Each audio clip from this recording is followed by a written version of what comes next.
Marshall here. Welcome back to the Realignment. Hey everyone, welcome back to the show. Today's episode features my longtime friend, Reihan Salam. Reihan is the president of the Manhattan Institute, and we'll be having a conversation that's going to cover the future of the conservative movement and Trump's presidency through the perspective of Reihan's work at the Manhattan Institute, and most importantly, his work with Ross Douthat back in the 2000s that focused on this idea that the GOP had the ability to build a grand new party focused much more on the middle class and notably the diversified working class of this country, a vision that has almost certainly been fulfilled by the 2024 election, where Trump solidified his gains during a realignment election. In this conversation, we discuss, of course, the realignment itself, opportunities in urban regions for conservatives, and the broader story of the first 25 years of the 21st century and what it means moving forward. Hope you all enjoy the conversation, and a huge thank you to the Foundation for American Innovation supporting the work of this podcast. Reihan Salam, welcome to the Realignment. Thanks for having me, Marshall. It's a great honor to be here. This is a podcast episode almost 10 years in the making. You and I first met back in July of 2015. Totally different era that we'll address in a couple of different ways. But I'm just psyched to have you on the show, like A, because you were one of the first people I pitched on the idea for the realignment, but B, broadly, I think there's a whole cohort of people who showed up in DC 2015, 2016, 2017 who could really just unironically say you've been a huge mentor, and it's really to the discredit of the think tank industry that you will not be taking an agenting fee for all of our careers. You introduced me to the first donor for the realignment. So all those good stuff, you get zero credit beyond this shout out. But I just think that I hope that you've maintained those pipelines and are talking to all of the weird Zoomers who I'm not quite sure I understand a couple different levels. I'm so proud of everything you have built to get to be a small part of it, to see the success, and also just to see the thoughtfulness and vision you brought. You've really enriched public discourse. That's true for folks on the right, but also for folks on the left who are thinking hard about America's future policy and cultural direction. So I'm really excited to talk to you in an open and frank way about the sheer madness and everything that is so fascinating about this past decade. Yeah, so we should even take this a little further back than 2015. I actually, when I was in high school, bought your first book with the New York Times's Ross Douthat, Grand New Party, which was basically a late stage, second term Bush administration response to the fact that the conservative movement seemed completely doomed from that perspective. You're writing this after the 2006 midterms. You're writing this right at the cusp of the 2008 financial crisis that obviously remade American politics. All of that came from work that you and Ross started working on in 2005 around this idea of a party of Sam's Club. The book was called Grand New Party. If we just were to sort of go back to 2008, because I think my big thesis about this moment is that we are now out of the Obama era officially. With the end of the 2024 campaign, we're entering a Trump era, or at a minimum, an era that's going to be defined in Trumpian terms and Trumpian limits and constraints. So take us back to 2005. Bush won re-election, popular vote. Things seemed good for the Republican Party. Why did the two of you write a book that was prescient to the 2024 moment? Well, if you're looking back to 2005, one of the most fascinating things happening in conservative discourse was this idea that George W. Bush's main failure was that he was a big government conservative, that he was not sufficiently rigorous in his adherence to the Reagan Gingrich moment. And I found this puzzling at the time. For me and also for Ross, our view was that to some modest extent, Bush was endeavoring to course correct and to basically bring working class voters into the coalition, to cement them in the coalition. Because, of course, that transition had already been happening for some years, but he was trying to find a way to be accessible. This idea of bringing people of Latin American origin into the coalition. There were a lot of these themes that we're talking about now that we saw glimmers of back then. But then the response to it, when the administration seemed to go off track, when it was suffering a serious reversal in public opinion. There was this view, oh gosh, they've got to get back to be more ideologically solid, when in fact it was plain as day that what was going on is that the Bush White House decided that they had a mandate for modernizing the Social Security program, for basically going back to the old-time religion. And, honestly, my view is that, hey, I'm not unsympathetic to those things, but this represents a serious misreading of who actually brought Bush over the top in 2004. I wrote a piece, I remember an op-ed, which predated the work that Ross and I did together, but it was just basically saying, if you look at Ohio, look at call it a single mother, lower middle class, in that state, that is the person who is really the pivotal voter. And so the idea that the way to win that person over, the way to cement them, the way to build trust with that voter is to really emphasize these, kind of green eye shade issues that don't necessarily resonate on a narrative level with that person is a mistake. Again, that's not to say you abandon entitlement reform or what have you. It is to say you need to be really thoughtful about how you actually got to that position, how you were able to build this narrow majority coalition. And obviously there were national security issues. There's a range of other issues that came into play, but that just seems so important to me. And that misreading of the Republican electorate became even more pronounced over the coming years. You will recall, and we can talk about the Obama phenomenon, but in the early Obama years, can we pause real quick? Because I want to do one quick thing before we get to the Obama years. Because once again, because of the increasingly Zoomified audience I have here, like they actually just do not know, of course, this history quite literally. So if you are Karl Rove, let's say, sitting in the strategist chair after Bush wins re-election in 2004, you basically say, look, Reagan wins because he solidifies the working class base. H.W. Bush managed to keep enough of them to win in 88, but Bill Clinton comes out of nowhere in 92, takes them back, holds them in 96. Enough of them swing to Bush. Basically, how do we solve this problem over the past 30 years of American history of it swinging back and forth? Yes. So if you are a George W. Bush Republican in the Karl Rove bent in 2004, you're basically saying, okay, here's the path forward. We pass these gay marriage constitutional bans in different increasingly R or even swing states that if you're looking at this like Latino, hardworking conservative person, the gay marriage stuff speaks to their social conservative values.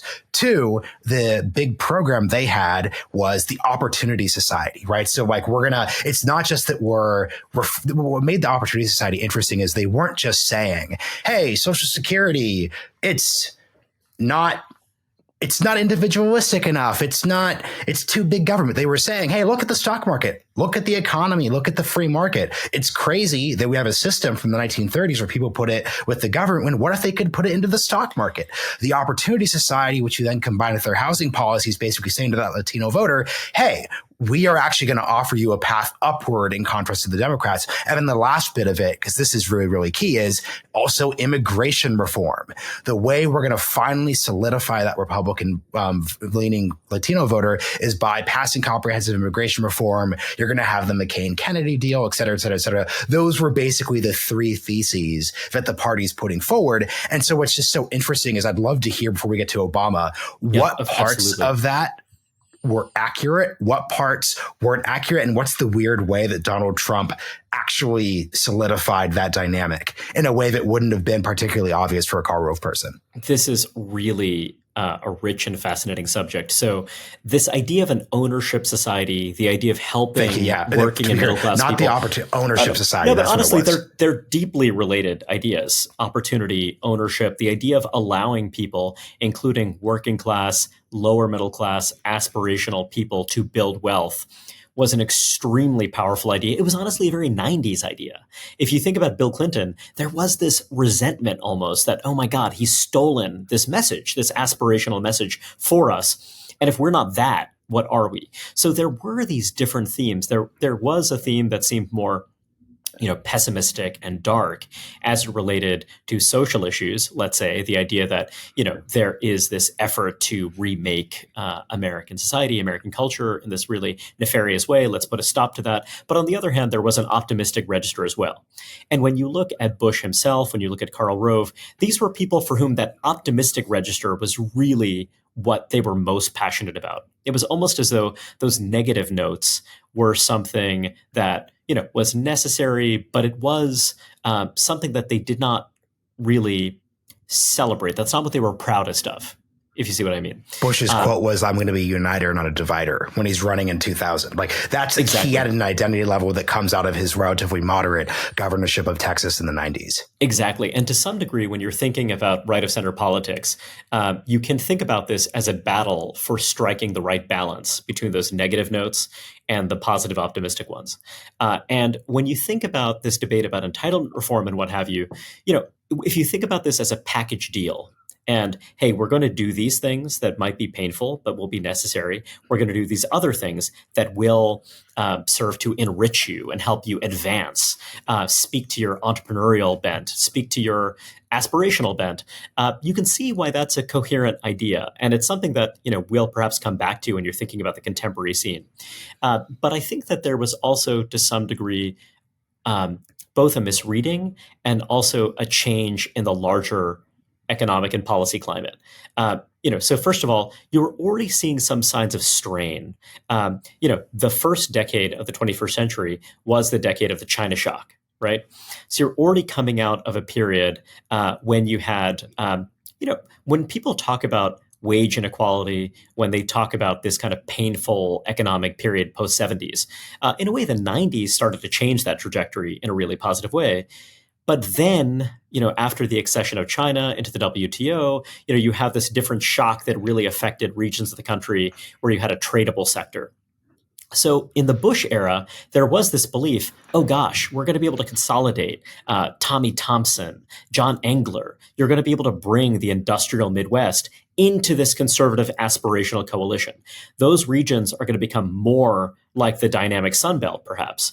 And that was the opportunity that then slipped out of the grasp of the center right as you had this huge China shock. And then, of course, when you're thinking about the reverberations of the 2008 financial crisis. So there was a thesis that wasn't ridiculous. It wasn't crazy. And you could have imagined a world where, extrapolate those trends. And then, you see this aspirational working lower middle class that's incorporated into a center-right coalition that is, a little bit sunnier and where the security vote continues to loom large as an issue. That wasn't ridiculous. It's just that when you're looking at that period, there was a failure to reckon with some of these incredible costs and dangers that were being baked into American political economy. One is this really rapid transformation of global political economy that people didn't fully understand or anticipate. And it's almost hard to blame them because the pace of this was so rapid. And then when you're looking at the shakeout of the financial sector, when you're looking at what happened in the world of housing and the uneven effects of that, these were things where, do I think there were policy errors made? Absolutely. But, I think that those things basically shook up the kaleidoscope and created an opportunity for the center left to reset and to take that group of northern working class, lower middle class Perot voters who are really pivotal politically and dislodge them from the Rove Bush thesis to something new. Yeah, so that takes us to the Obama era then. So all of these different theses about the future for the right run into not only the Iraq war during the 2006 midterms, but then once again, the 2008 financial crisis. We are not going to be talking about the opportunity that the stock market provides for our retirements after that happens. So where do you want to take the Obama story? Because this is where it goes a bunch of different directions in ways that on both the right and the left were misleading when it came to Donald Trump winning 2 elections to the presidency.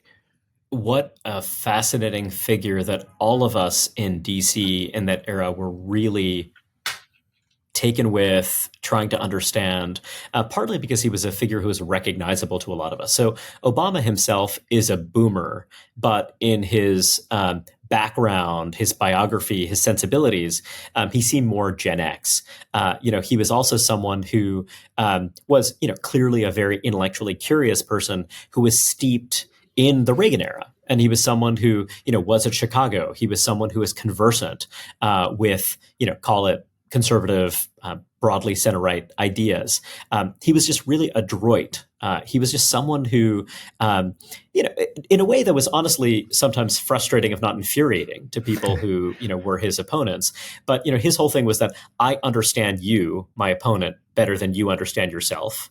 I'm the one who is going to float above you and reconcile these divides. And it was just, again, totally enraging, inciting to a certain kind of person, but also very winsome. And he was working alongside people who had gotten their asses kicked. So if you think about something like David Axelrod, Harold Washington was a hero to a generation of Chicago leftists, progressives. He was someone who was aiming to build this rainbow coalition. He was a Jesse Jackson figure at the level of Was he the a first city. black mayor of Chicago? I believe so, yes. And he was someone, in Chicago, Yeah. the city of Daley, the city of the Daley machine, this politics that folks on the left saw as a reactionary white ethnic politics that marginalized and diminished not only black voters, but also just the broad progressive left across the board. And then here you had this coalition, and then it just didn't work. Mm-hmm. And then it blew up in their faces. And then you had this reversal where, a successor to the Daley machine then comes in and reconsolidates. So these were people who were romantics. These were people who were hardcore left liberals who moderated as they became more affluent.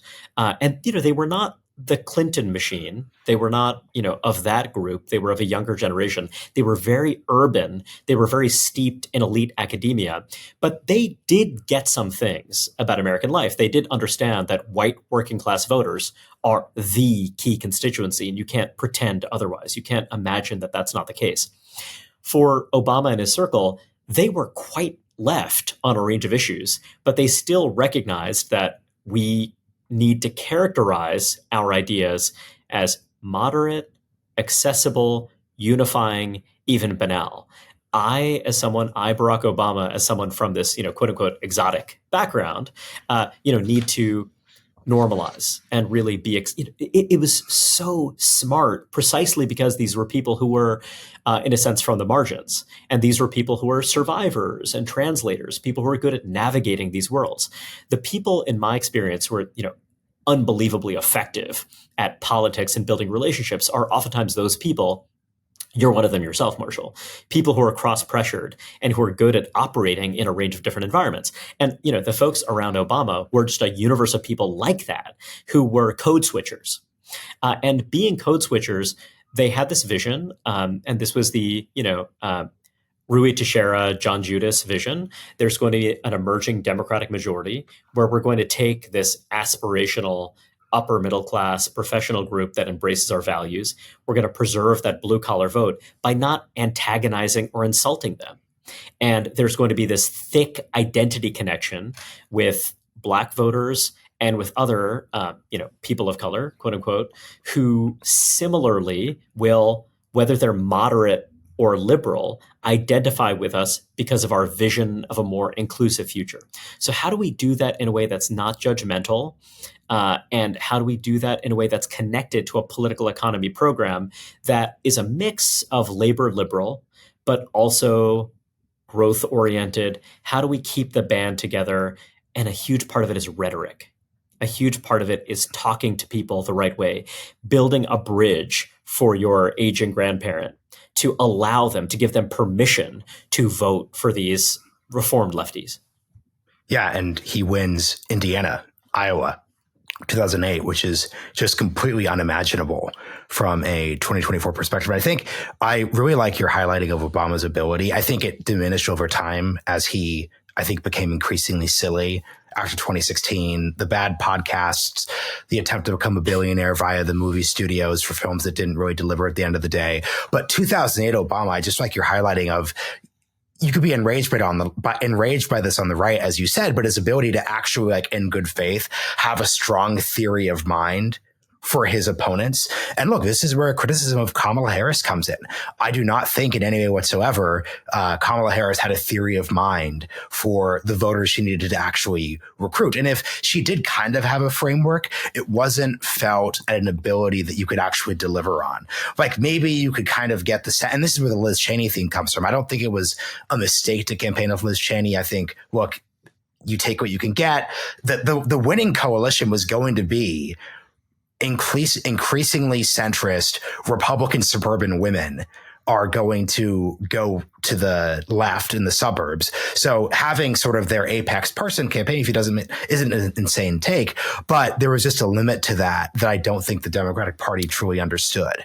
There's also absolutely. And so fundamentally, if you think about Bill Clinton and Barack Obama, their scene is very different. And certainly at the time, I saw Obama as a kind of crazy leftist, you know what I mean? Or I don't want to exaggerate, but, we did see him as someone who is just being frustratingly clever at concealing this aspect of his ideological makeup. But when you zoom out, both Bill Clinton and Barack Obama were products of defeat.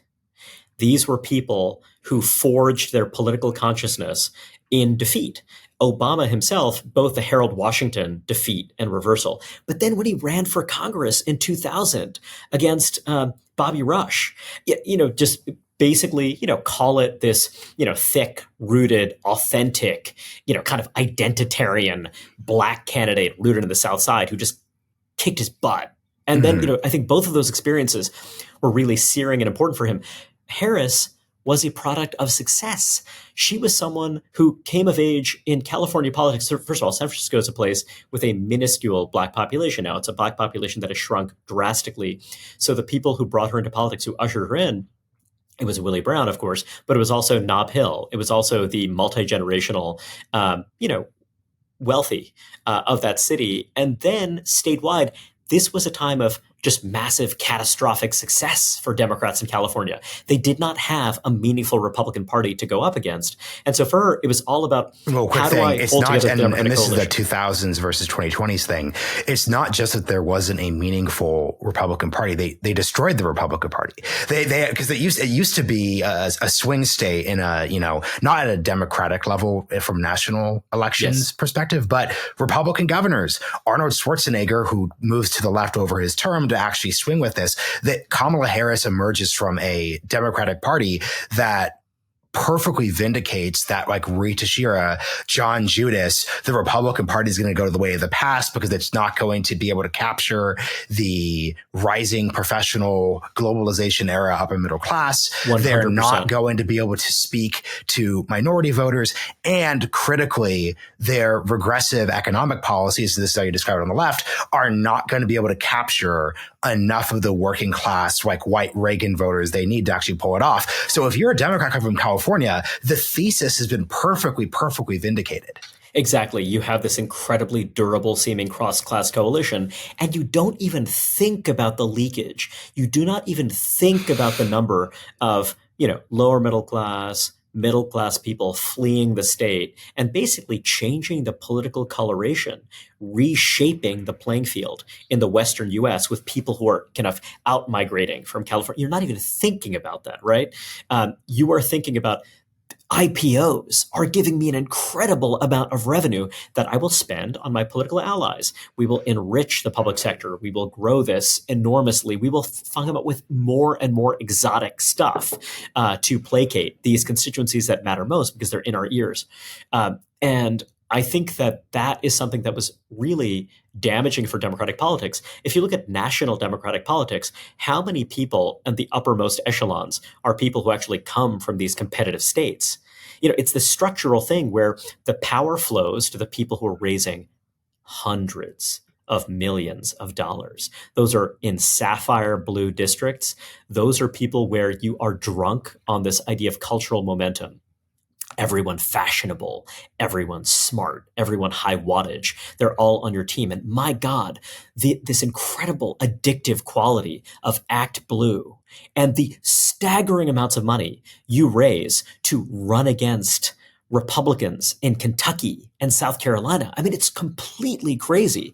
And, of course, it's going to shape your worldview to some degree. And again, we're focusing on Democrats for the moment, but you have a kind of parallel kind of psychic problem that emerges on the Republican side too. But I think that Harris is a paradigmatic example of exactly the wrong kind of Democratic candidate to run. I might have my ideological preferences, I might have my policy preferences, but let's bracket that entirely. To be able to tell a compelling story about how you can say no to the Democratic left, the kind of condescending, arrogant, out of touch, super ideological Democratic left, the ability to say no to them and be clear and explicit, not kind of saying it and then like not explaining why or pretending that you didn't do it. To be able to say that in a really decisive way is essential. And Obama, he ran to Clinton's right in 2008 on everything. Hillary. Iraq. This being, Hillary Clinton, exactly. That wasn't your issue. Just to be precise, he's running to Hillary's right. Exactly. And I think that was really powerful. And one fun fact of the Bill Clinton-Barack Obama relationship, and I love your point about a successful Democratic candidate being forged in defeat. One of the big controversies during the 2008 primaries were that Bill Clinton lost all control. He still hadn't switched to his vegan diet and really pulled back some of the juice a bit, which has genuinely been helpful for him.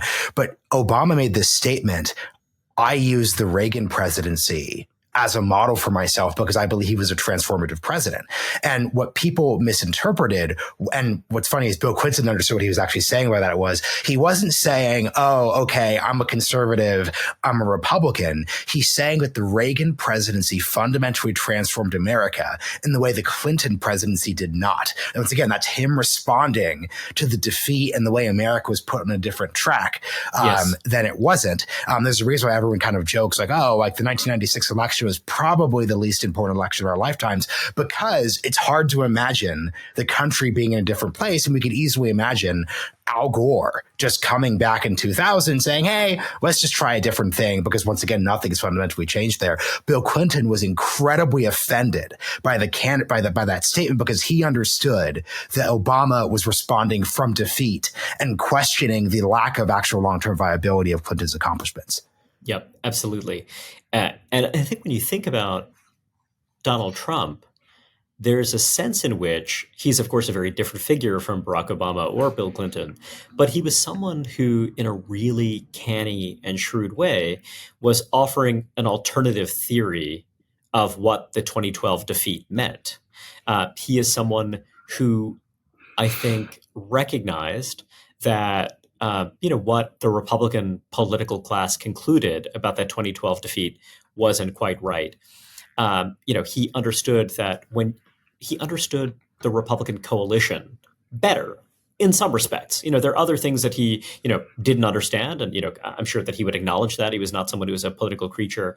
But I think that one thing that was interesting for me is having written Grand New Party, I spent a lot of years, and of course, this is true of Ross, and we've been on different journeys, although we remain very close friends. But I spent many years making some arguments about how to interpret the Obama presidency and the Obama coalition. I spent a lot of time trying to convince folks on the right, both people who are, traditional movement conservatives, but also, people who, we're not necessarily as ideological, just trying to get them to think, guys, what you're saying about immigration, what you're saying about how the party ought to moderate and reinvent itself, you are missing some important things, not just about the Republican coalition, but about the potential Republican coalition. What would a winning Republican coalition look like? If you were going to engage in entrepreneurial coalition politics and try to peel off some number of voters who are part of that winning Obama coalition, what would that look like? And my big view, I remember this seemed so ridiculous at the time, but I thought of it as there's an upper middle path and there's a lower middle path. So let's say there are two visions of reform for the GOP and what it ought to look like. And, my argument was that the lower middle reformism path was the one that was ultimately going to prove more potent and effective. That the upper middle path, I was not hostile to it. And there's some ideas that were totally credible and reasonable, but at least relative to the strategic position that Republicans found themselves in the late Obama era, that upper middle path was not the right one to take, not the right place to invest your efforts. And I have no illusions about Donald Trump engaging with whatever I was writing for lefty publications, during the 2010s. But there's a way in which he was much more adroit and effective in capitalizing on those cleavages that I identified, both cleavages, within different minority ethnic groups, but also just, different theses about what are the economic messages that would be most resonant. And that's one reason why this has been a kind of strange period to now see a lot of those ideas become conventional wisdom. Because I've got to say, Marshall, you remember this. I just remember being roasted for suggesting things like, hey, Hispanic voters don't mostly care about amnesty, or guys, putting this heavy emphasis on you didn't build that just does not understand, or people who are not paying their federal income taxes. You don't understand the kind of changing electorate and kind of which themes matter most. And yeah, I mean, that's been really interesting, and interesting also to see people adapt and change in response to the fact of an election outcome. That's one thing where you're going to have narratives around an election outcome, but a hard election outcome is something you can't argue with. Yeah, and something I'm really curious about, and this is why you leading the Manhattan Institute is so fascinating.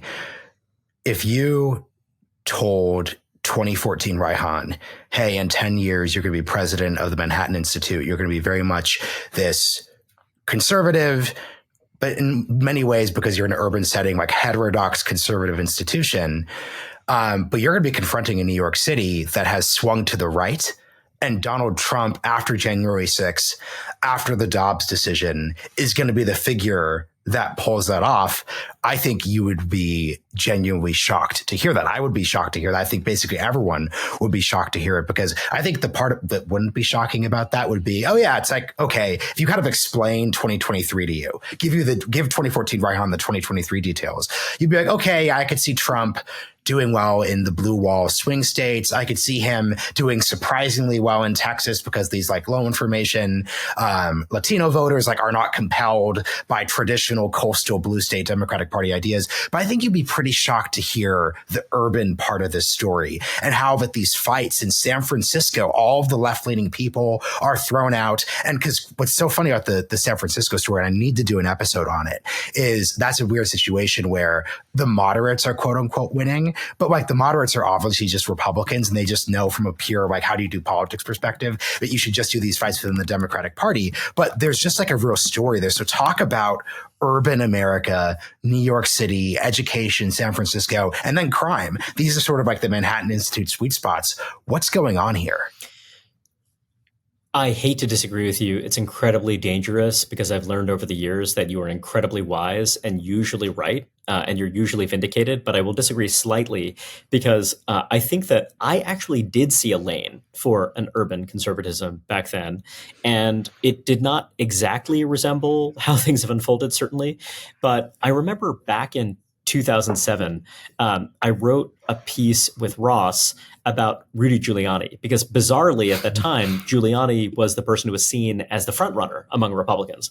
Now, of course, Ross and I have somewhat different views on a range of issues. He's a more, classic social conservative. That's something that's really important for him. And so, of course, Giuliani was someone who was famously social liberal, certainly by the standards of the GOP. But, our big argument, and this was important for me because I grew up under the Giuliani mayoralty and that transformation of New York City, I just did believe that there's this working class, lower middle class sensibility that is aspirational, but that really cares about law and order. So when you look at Grand New Party, that book, we talk about things that in a way seemed super against the grain. One of them was this idea that actually crime control is extremely important, that even if crime is going down relative to the past, it actually is still an area where it's vital to invest.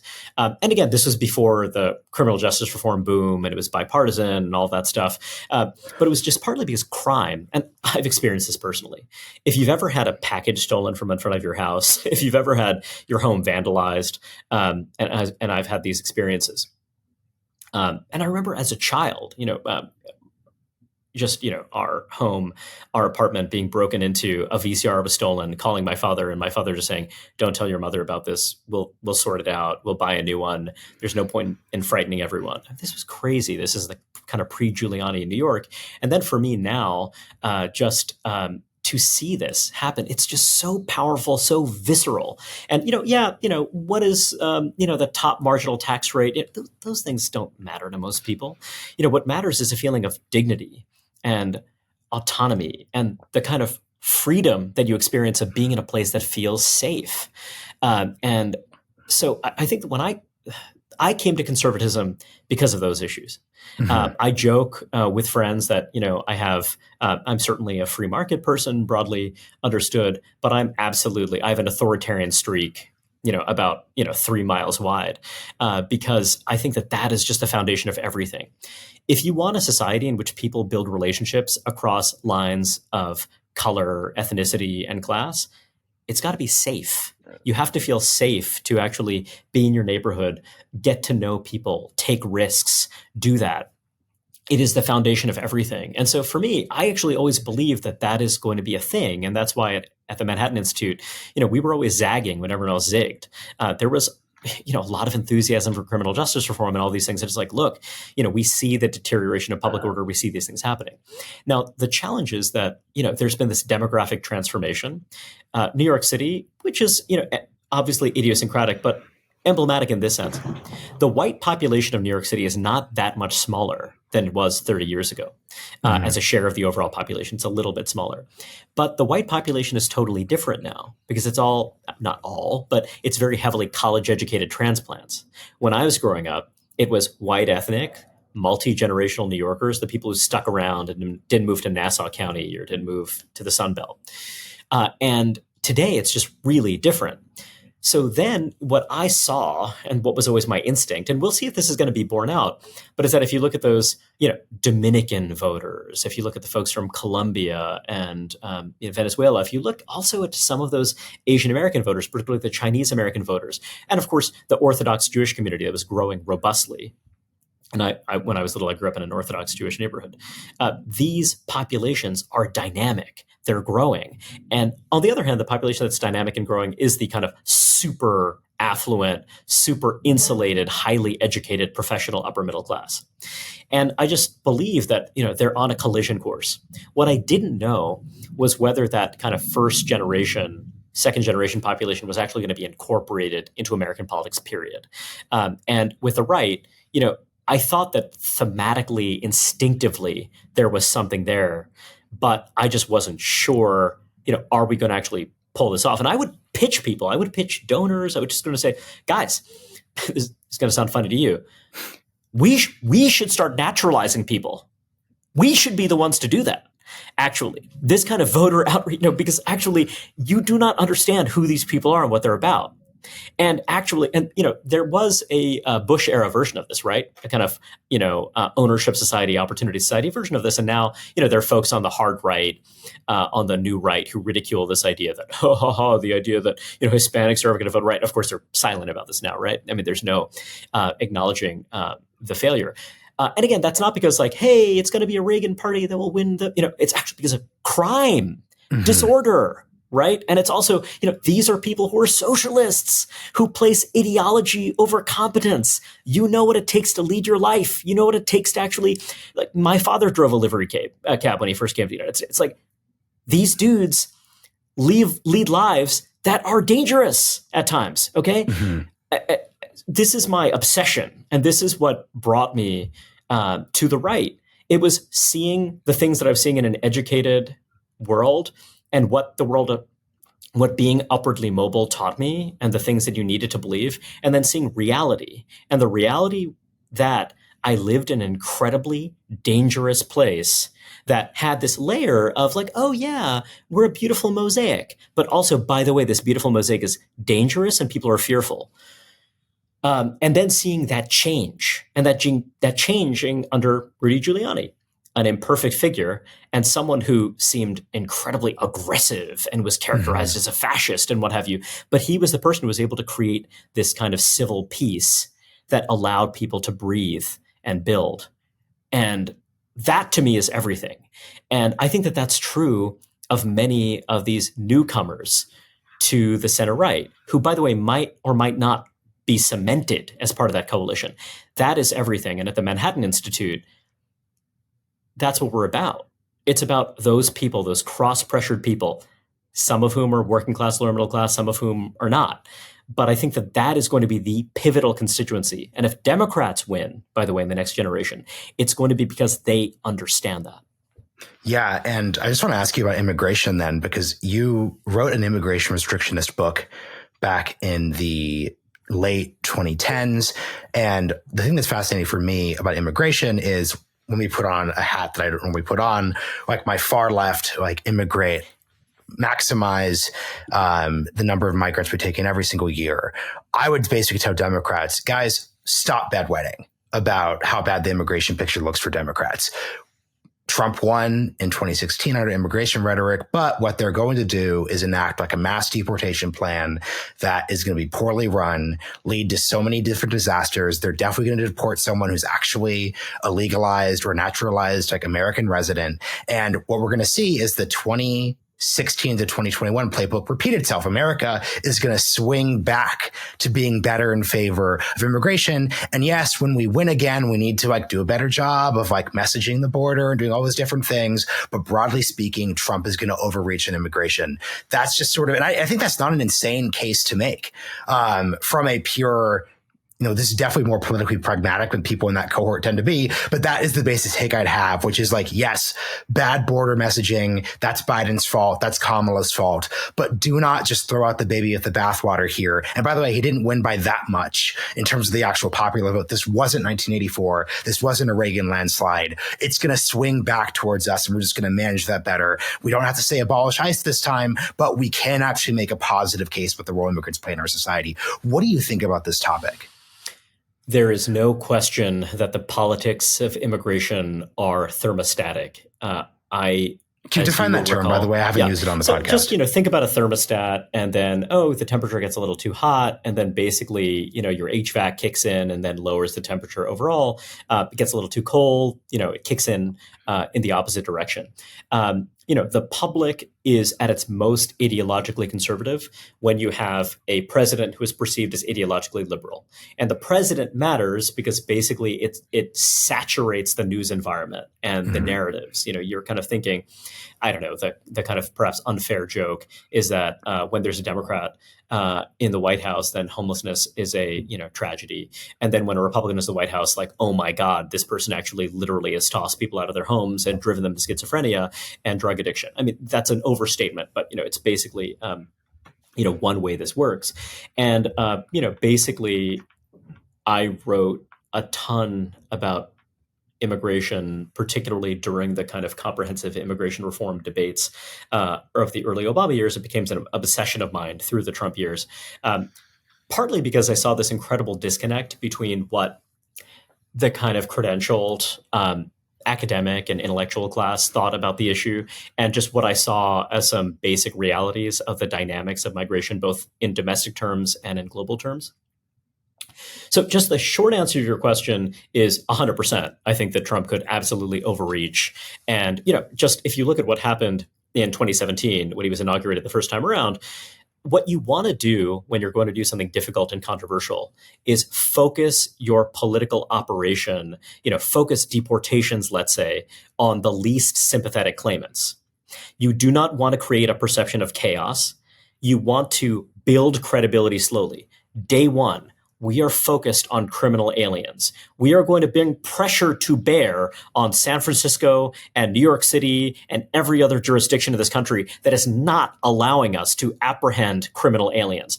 What you don't necessarily do is create scenes of chaos at airports, which is what they did while people are mid-flight. Exactly. You do not do that, because basically you're giving a gift to, first of all, the Washington Post and the New York Times. More subscribers, baby. They love it. They lean in. Indivisible. You start these groups of upper middle income people who are incredibly good at, basically licking stamps, knocking on doors, getting organized. you're literally, waking them up, and they were going to wake up regardless, right? But the question is, how do you build that coalition? Like, one of the funniest findings in social science is that, the anti-war movement, under a Republican president is like massive, right? It's massive. Then under a Democratic president, it shrinks to the kind of marginal cranks who are just going to be kind of out there marching no matter what. Why? Because you just had partisan Democrats who were out there on the streets before, right? So, what you want to do is demoralize and demotivate your opponent. And instead of doing that, they did the exact opposite. And by the way, Donald Trump is a political genius, but he also has done this on numerous occasions, and partly it's kind of listening to people around you.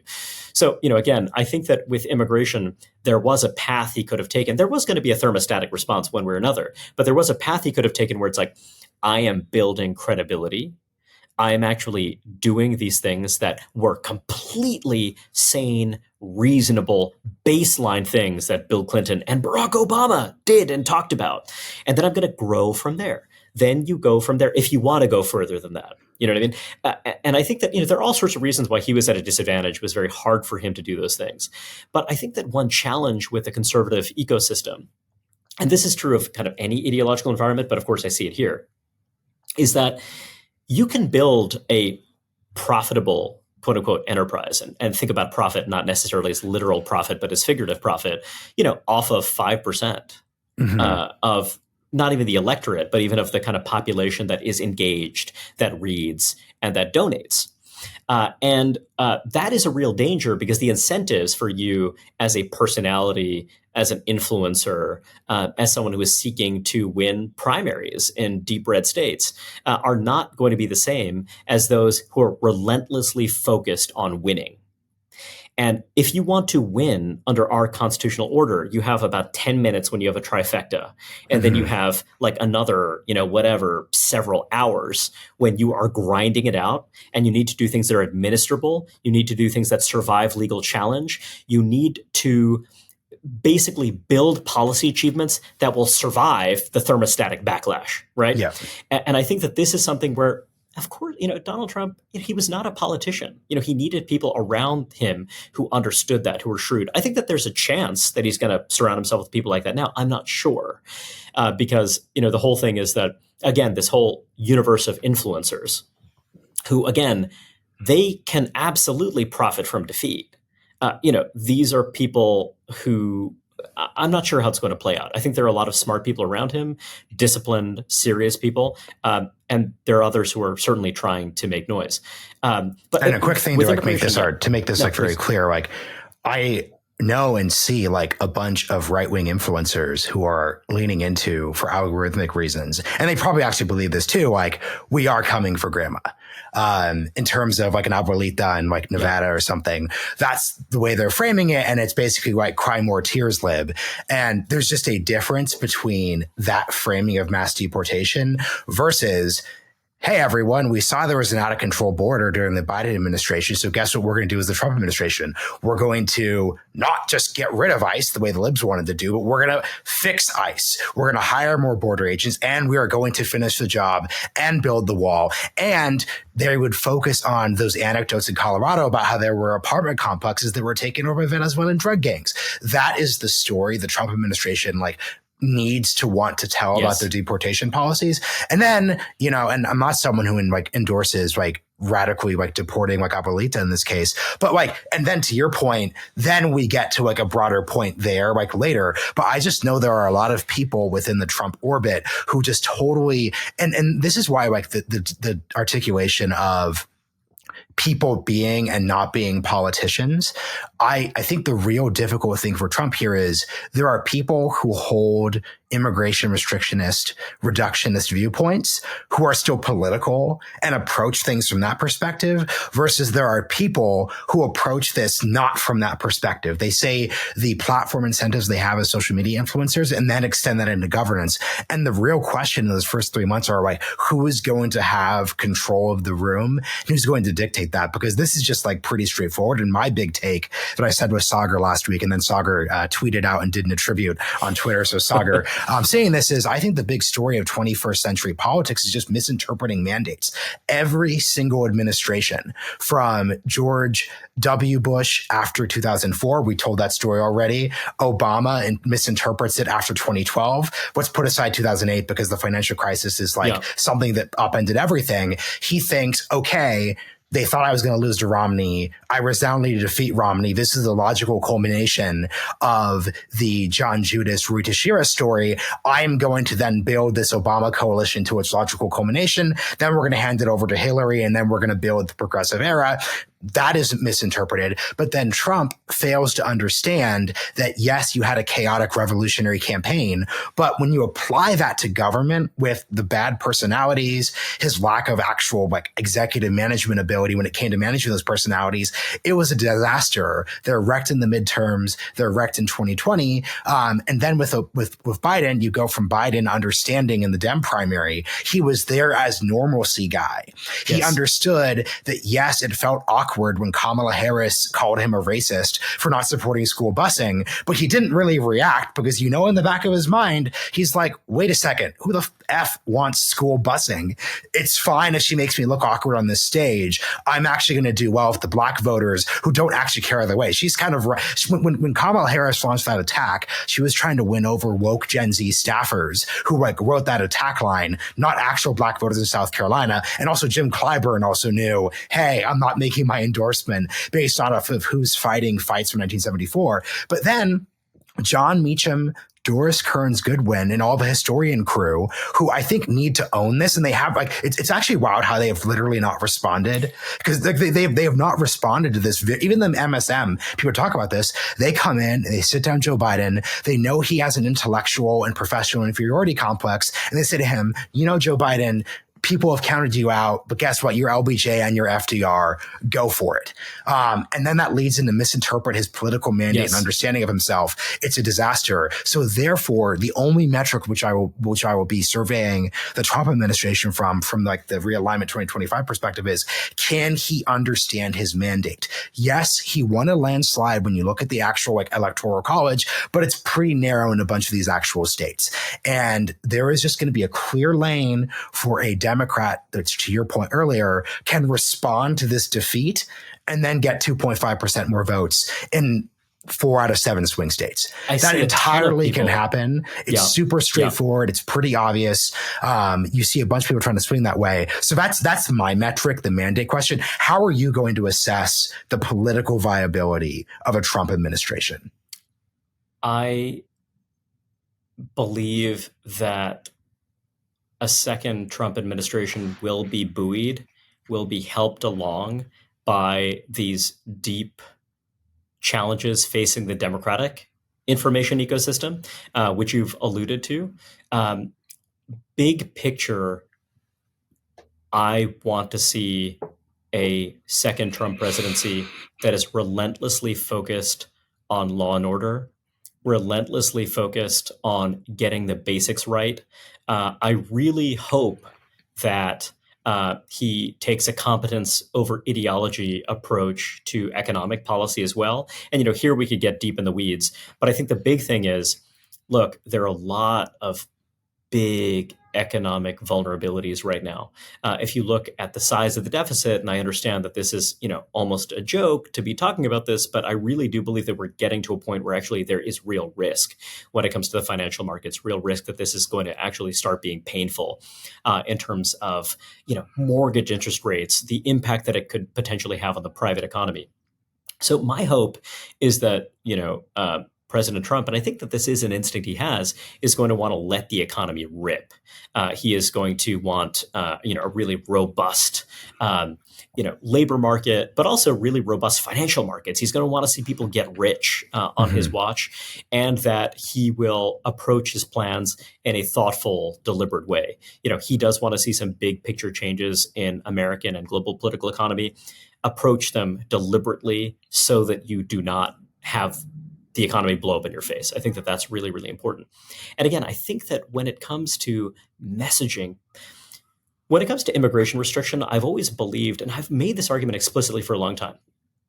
When did restrictionists succeed in the past? They succeeded when the Xenos, embraced restriction. That is in the 19 teens and 20s, it was all about the people who were the children of immigrants from, call it, Northwestern Europe, who were saying, hey, we've got to slow down when it comes from folks from Southern and Eastern Europe, right? It was that group of people who were being incorporated into the American mainstream. And, that is something that cynics say and what have you. But I think that, they were saying, look, we're going to need to take a break. This was out, with the end of the First World War, there could potentially have been a massive, massive influx. And again, I think there are downsides to that, but I think that was one response. Today, if you're going to see successful restriction, it is going to involve the children of the post-1965 immigration wave. It is going to involve Mexican Americans who are second generation English dominant saying, hey, look, the Mexican immigration wave is part of the larger American story. But now we've got to take a breath when we're thinking about the scale of the influx from Venezuela, but also from sub-Saharan Africa, from Asia and elsewhere. We have the right to decide. And the thing is, you've got to create a permission structure for that. So I zoom out from that with everything. When you're talking about the Trump coalition, create a permission structure for those marginal voters, for those newcomers to your coalition to be like, I get this. This is sane. This speaks to me. Incorporate those people into your version of the American story. And actually, Trump instinctively is quite good at that. When he's in Wildwood, New Jersey, when he's in the South Bronx, he's telling an American story that is relevant and resonant with this component of, call it, the new working class. And I think that when it comes to the administration and kind of new right discourse and ultra MAGA discourse, all of this stuff, it goes back to that battle between influencers and operatives, what you were describing before. And I think that there's a massive opportunity. It's not an opportunity to go from what is it going to be, 49.8% to 60%, but there's an opportunity to go to 52%. Right? And then kind of work your way up from there. There's an opportunity to take some of these young men, these under 30 young men, and cement them, shape them. These are people who want to be strong foundations of families and people who are builders and creators. There's so much sneering at that attitude, but that is just a deeply human impulse. And it's an impulse that I think younger women will gravitate to as well when it is healthy and constructive and powerful. These are cultural developments that politics can screw up. So when it comes to getting the mandate right, it's not going from, it's not some grand design. It's a game of inches. Yeah. So for the last section, I'm going to be accused in the next 6 months of being just like a lefty because I'm going to have so many Democrats on the show. So, but the reason why, and you actually articulated why I had this vibe, is I'm fascinated by the question of how do Democrats respond to the Trump era, to this defeat? Because to your point, that defines the 1990s. That defines the Obama presidency. And I think the old realignment thesis was really focused on how Republicans responded to Obama's victory in 2013. That was the most interesting story. I was not interested at all in the story of how Martin O'Malley and Hillary Clinton were going to sort of battle it out, quote unquote. I didn't see Bernie coming in 2014, but the reason why I was drawn to your work, the reason why I was drawn to reform conservatism was they were all answering a really fascinating question of, we've been repudiated in this way that has torn apart the foundations of the story we're telling about ourselves. What do we do? There's all these different options. And Democrats are in that position now. So I would love to hear, and I'll give my quick editorial POV and get your perspective, what I already see happening though. And this is why I like that I can legitimately code switch and go into all these different spaces. Yeah. I already see Democrats just not understanding. So you see this sort of, and Chris Murphy's probably coming on the podcast, so I hope this doesn't unbook me, but you're seeing Chris Murphy and Bernie Sanders saying, oh, Democrats are the party of big corporations and we need to be more populist on economics. And what they don't understand, because I do not think they interact enough. This is why Breaking Points has been huge for me, because I still, despite not going on the survey anymore, because I love your sort of articulation of Ross and I are taking different journeys. Sagar and I, other than our biweekly episodes, are taking different journeys, and I can only work at think tanks and do Breaking Points at the same time for so much time. But I still run into actual my version of I went to a Brooklyn coffee shop and I heard everything I want to hear. My version is I'm walking around downtown Austin and some 27-year-old Gen Z dude who's like, yeah, I liked Obama, but like, I don't know, Trump's kind of funny. I actually have that interaction. And what I understand is that what Bernie and Chris Murphy don't understand is that what that audience wants to hear and what Joe Rogan wants to hear about corruption or corporations, it's RFK. It's appointing RFK Jr. I will basically not endorse a single thing RFK Jr. does when it comes to health infrastructure, but make America healthy again. RFK being super jacked, him talking about food and health, and him saying, I'm going to go to the FDA and fire a bunch of people. That is what that audience wants and is interested in. That audience is not going to be compelled by, here is this new government program. Here is this new commission or study. Here is us raising taxes on millionaires and billionaires. I'm not going to try to do the accent. It just doesn't resonate at all. And it's just crazy to me that people like don't understand this dynamic beyond just, hey, you know, it definitely is true, but Kamala like relied too much on celebrities. But I just don't find this audience is going to be compelled. Right. And this is the last thing too. Bernie was 10 years ago. When Bernie was talking to young people, he was talking to millennials like me. He was talking to people whose experience was Occupy Wall Street and the 2008 financial crisis. That is not the story of Zoomers. And it is just, I'm going to make this prediction. It is not going to work. It's not going to apply. There are parts of your coalition that matter just at a policy level. Like antitrust doesn't have to, like Matt Stoller, Lena Khan, et cetera, et cetera, et cetera. Their job is not to say, us pushing back against the Borkian antitrust consensus is not going to win you Florida. They're not making that claim. They don't have to make the claim. But Bernie and Chris Murphy are making the claim that their thing is going to work. And I just don't think it's going to work politically. I'd love to hear your broad take on this. So this is a subject of deep interest. So when you're thinking about this aspirational sensibility you're describing. So you're talking about the RFK phenomenon. There are many different ways to make sense of it, but a huge part of it is this idea that conventional liberals ridicule, which is the idea of doing your own research. And it's always like, kind of doing my own research, the meme about this, the idea of this being a joke, these kind of autodidacts who are boobs and goons. And I guess my own view is that doing your own research just seems incredibly important to achieve independence, self-mastery. You think about the boom for people, younger than me in, Stoic thought, right? Yep. I mean, all of these things. It's so funny when you think about the last century, and this is a right-wing talking point that I fully embrace. But the idea that a century ago, if you have a toothache, a toothache was, oh gosh, I have a toothache. I might want to do something about that. Or, oh gosh, like life is suffering. But then, then later it's like, oh, I have a toothache. It's the government's fault. You know what I mean? Or it's the fact of, billionaires and millionaires. Just this shift in the kind of subjective self-consciousness, particularly of, quote unquote, sophisticated people. And I've always thought, once you governmentalize something, that is, once you decide that something, a problem becomes the domain of government and public inquiry, how do you de-governmentalize it? Can that happen? Does that ever happen? And the thing is that for effective people, that's just a reality. Effective people, and I'm sorry for generalizing, but I think that you see this among, people who are poor, newcomers to the country, or people who, hey, I've grown up in a chaotic place and environment. And what I see is a lot of people who do not embrace the idea of agency and control over their lives. And this, by the way, is the exact stuff that, makes you worthy of cancellation. I understand that. And people have real problems. There are structural challenges. I totally get that.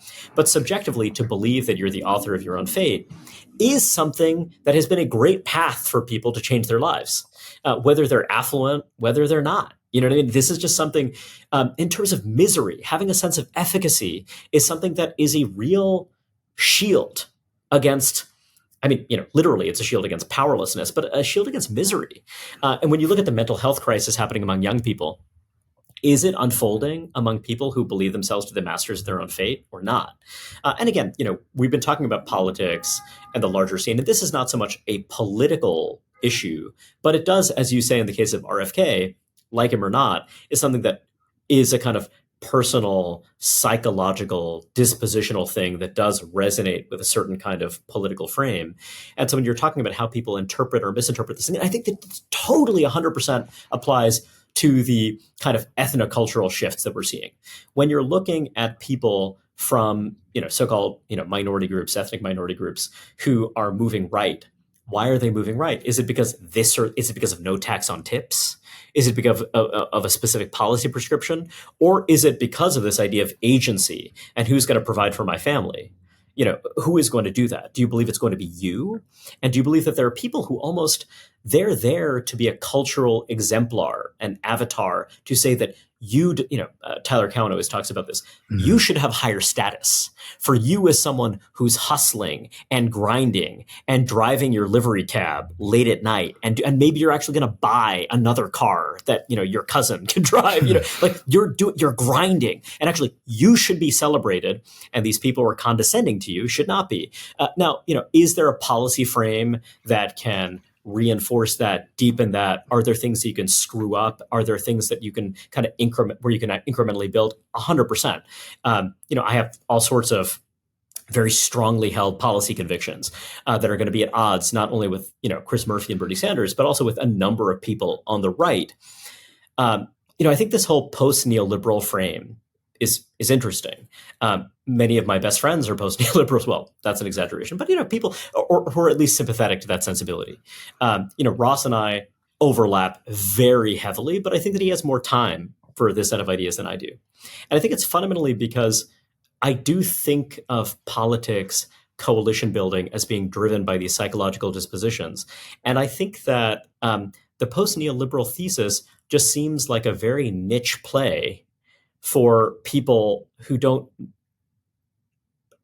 are not always especially practical, not always very empirically grounded about the things that it's going to take to help working and lower middle class people build wealth and control their lives and be the cornerstones of strong, vigorous, vital communities.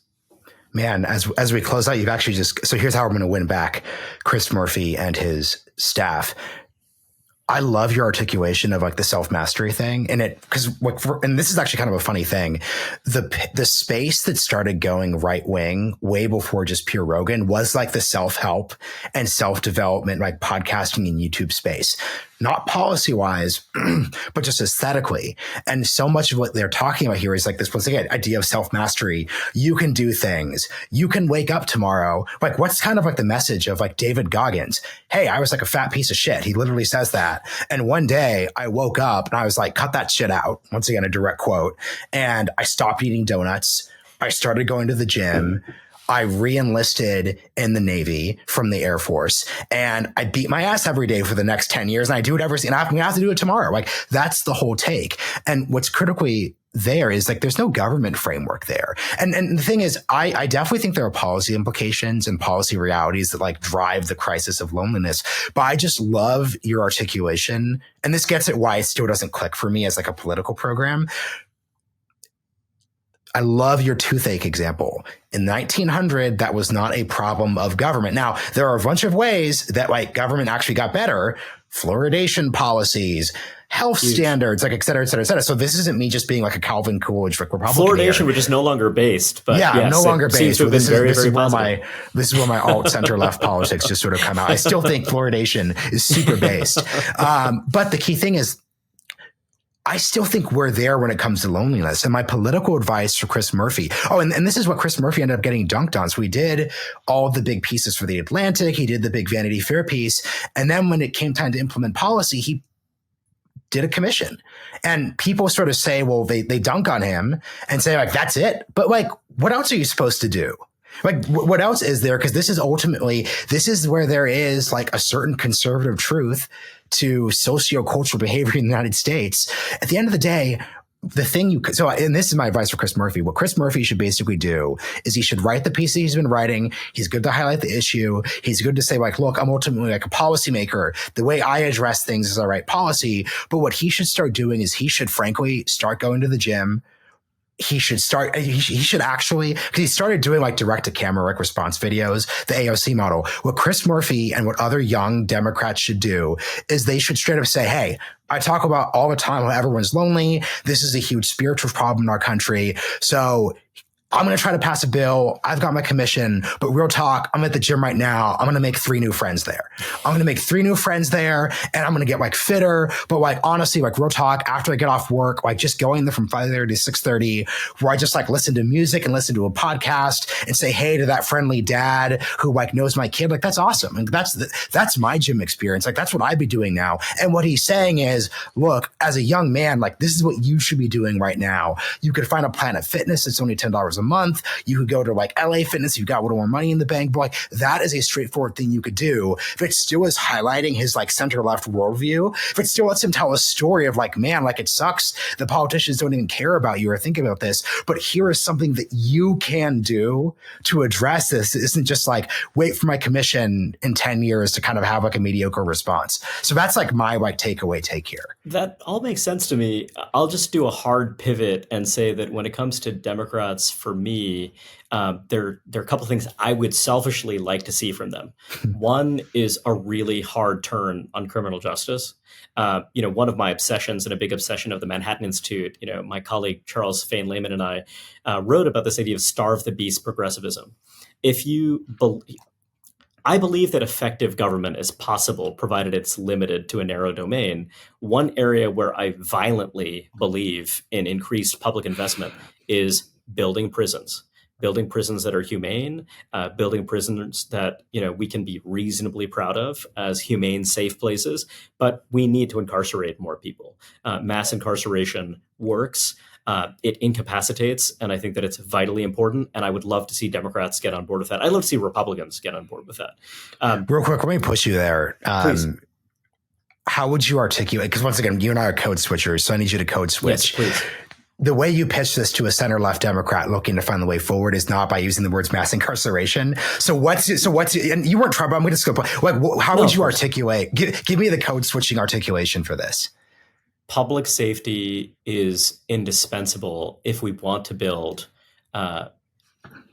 healthy, flourishing, dense, diverse communities. And does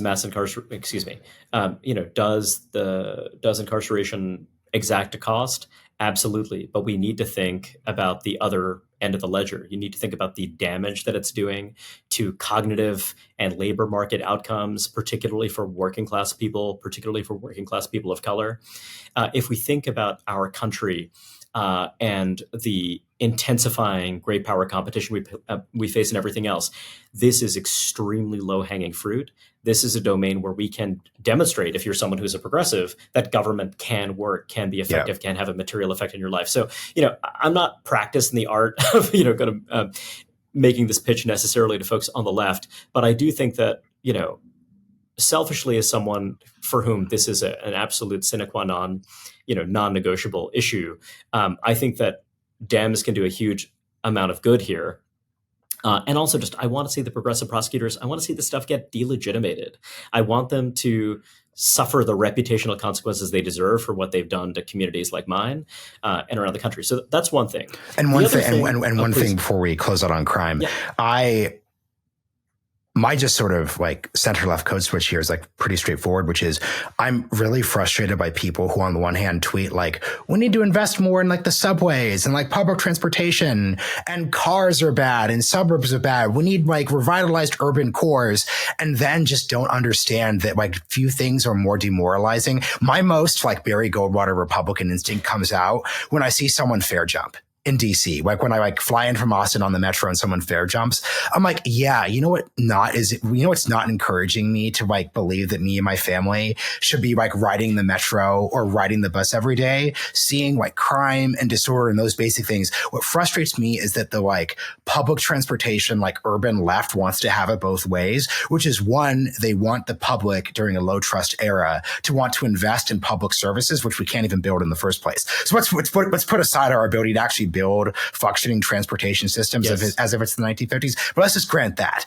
because I think that's a very serious project. My colleagues and I call this starve the beast progressivism. Yeah. It's this idea that we're actually going to starve the carceral state. I do think that, the failures of blue state governance are massively the story behind the story. When you look at what happened in deep blue states like mine, around the country, this is something that I think people are confronting. It remains to be seen if they get the right answer. But if New York City got its act together, if these places, actually did the basics of what they need to do, and some of that involves embracing markets and housing, I think that would be really, really powerful. One thing I also just want to throw out there, and this is more for the right, is when you're thinking about your constituencies, at the Manhattan Institute, the way that I think about my team and what it is we're trying to do is that we want to speak to the grays, those cross-pressured voters, neither blue nor red, the people who are up for grabs, but the people, whether they're working class or whether they're upper middle class, you name it. And by the way, there are a lot of households in this country earning $200,000 or more. That constituency is growing rapidly. It's the meritocracy voters. Mm-hmm. It is the people who want to get back to basics, the people who prioritize competence over ideology. When you look at the Republican coalition, that's one thing. When you look at the potential Republican coalition, those meritocracy voters are a meaningful component. They're the ones who say, and they themselves are oftentimes folks from quote unquote underrepresented groups or what have you, but they're the ones who are saying, I want people to be judged by what they can actually achieve, what they do, what they deliver. I am skeptical about government's ability to solve the problem of my toothache. What I do believe is that government can put violent repeat offenders in prison. And also what I do believe is that, here in New York City, the progressive left waging war on the specialized high schools, and this is a very niche issue, as someone who, grew up here, but it actually is not. It's something that resonated with people. It's like, what are you doing? There's so many things you're getting wrong. There is poop on the street. There's severely, chronically, mentally ill people menacing my daughter. And you're focused on waging war on institutions that work? This is absolutely insane. And this is something that is actually moving and motivating, I believe, tens of millions of people in the country. And they have an opportunity to build better institutions, to shape our political parties. But we need these folks to get off the sidelines, to be engaged. And I think that they absolutely can own the future. That is where we will end things. Reihan, this has been really great. Do you have any body of work, or you've mentioned a couple pieces and we were chatting about before. I'll put them in the show notes, but anything people should look to learn more about your work in Manhattan Institute? Visit manhattan.institute. Check it out. You'll see a ton of great writing by my colleagues. We are leading the war on wokeness. We are fighting for competence over ideology.